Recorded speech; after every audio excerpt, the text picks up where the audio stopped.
There are a lot of ways to make non-obvious shapes, shapes that are not contained within the shape tools in Illustrator.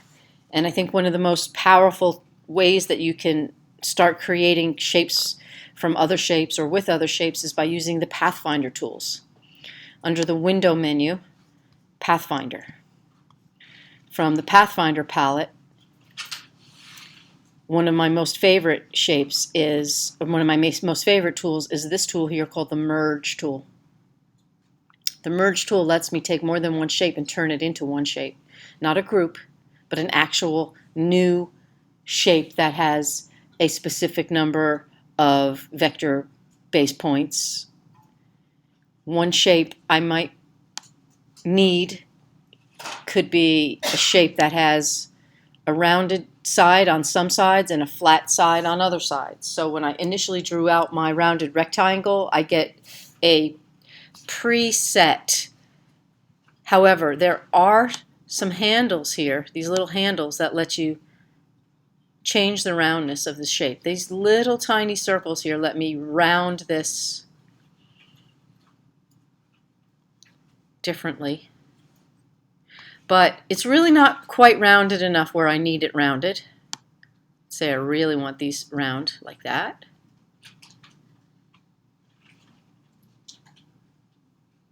And yet, this is not the shape I want either. I need to see the shape in order to draw the shape that I want to draw. So I'm going to just pause here for a second. So the problem with this version of my shape is that I really want this part here to be arced and this part here to be a corner. And it's much more of a smooth transition than what I want it to be. So here I can make, it turns into a circle, and here it becomes flatter again, and none of those things are working for me. That is not it at all. The it that I'm wanting is not that it. If I come over here on this tool with the sub-selection tool and I click this point, this is the point where I really want this to look like it's a pointy point, but then this arc is just, it's too much. Okay, so I'm going to try again here. I'm going to move this one over. This is not working for me. This is not the shape. The shape really is something more like, starts with a rectangle, and then there is an arc that kind of comes out and clearly keeps the corner here. Another way I could try to do this is, without the Pathfinder, is right here there's these side or middle handles on this rectangle. If I use within the pen tool, there is the anchor point tool, and there's actually no anchor points there. I'm going to show rulers, which is view rulers, right there. And I'm going to drag a ruler guide right through the middle here till it touches that. And then I'm going to use the pen tool to add a point, hopefully, to the rectangle and not to the guideline. I'm kind of concerned I added that to the guideline. Nope, I think I added it to the rectangle. Nope, I added it to the guideline. So that's not so helpful.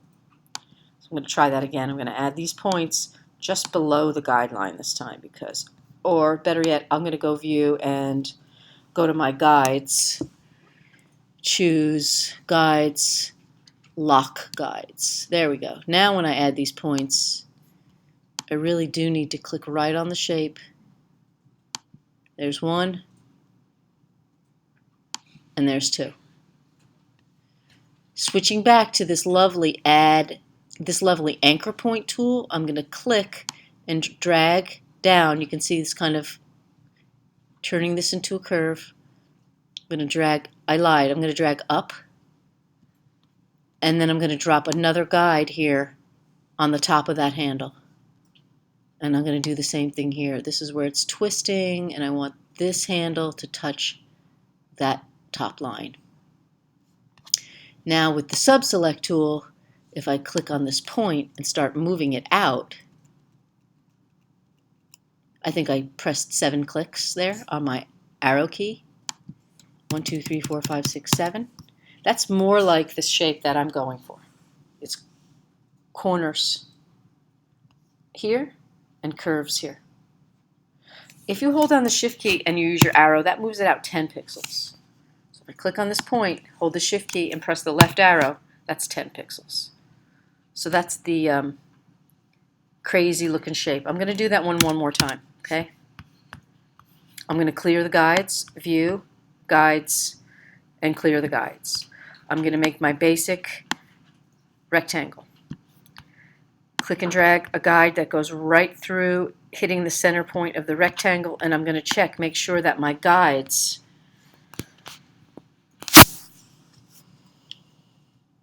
are locked. Guides, lock guides, great, okay? So I can't move them and I can't draw on them. Back to the pen tool, add anchor point tool, add point, add point. Click and drag another guide down about halfway between the halfway mark. So it's a quarter, separating this side into another half. Using, again from the pen tool set, my anchor point tool, I'm going to click and drag up. If I hold the shift key, it'll make that drag completely straight. And this one I'm going to click and drag down really, there it is, and holding the shift key, making that line completely straight, and when that handle hits that top line, I'm in the right place. Switch to the direct selection tool, click on this point, I'm going to hold the shift key down and go left arrow twice, click on the right point tool, right arrow twice. So that's that way of making that shape with pathfinder. Make it with pathfinder. Move the point out of the way. Create another rectangle. Dropping the center mark on this bottom line so I don't have to figure that out again. And then finding my rounded shape can be an ellipse. And I'm going to draw an ellipse, essentially. First, I found the spot where it hits the bottom, and then I'm going to redraw it, which I should have done the first time, just from the bottom to the top, like so. Okay. I'm going to make this filled with no fill so I can see through it. And move this out a little bit. Drag this down a little. I don't know how perfect that is, but that's pretty close. Okay. I'm going to duplicate this shape by option dragging it over, and again I'm laying it right with the center mark on the line, and I'm going to check this one. They look good. Now I'm going to fill the whole thing up with white, make sure that I don't have this question mark in here because that could cause me problems. I want to make sure that it's filled with the same color. Now it is. That's interesting, but it's not what I want. So I'll select the whole thing, and then here's my friendly merge button. Merge. Now it's one shape, but it has a fill but no outline. Double click, add the line back. So it's not the same, and in fact it's got a problem here, and the problem is this little chamfer. I don't want that chamfer. So select, go to the pen tool, and delete this point. Really have to hit the point, otherwise in my head I hear the 5th graders, "It doesn't work, Miss Rudner." Miss Rudner! 19 kids at one time. Oh my God, don't say my name. Don't say my name. Don't touch me. Don't poke me. So there's the shape. They poke you. There. So there's that shape that we were talking about. Thank you. You're welcome.